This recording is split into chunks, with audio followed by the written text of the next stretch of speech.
Muda Kementerian Luar Negeri Republik Indonesia kembali terungkap. Rekaman kamera pemantau atau CCTV menunjukkan pria mondar-mandir berjalan di depan kamar korban.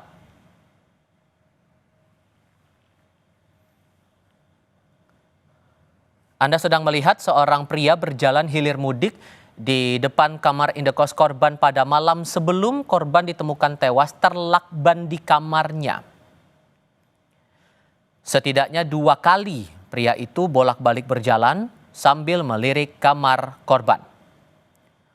Polisi membenarkan pria itu adalah penjaga indekos.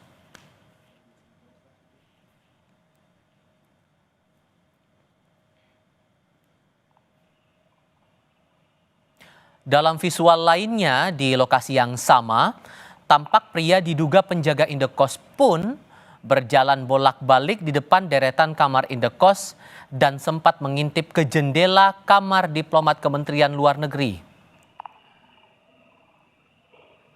Waktu di CCTV menunjukkan Selasa 8 Juli sekitar pukul 5 pagi.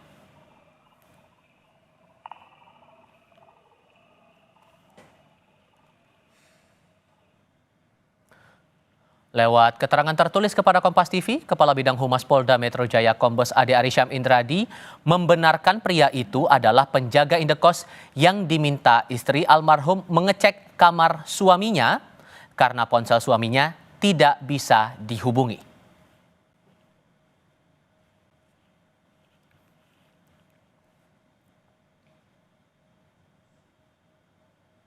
Kita beranjak ke topik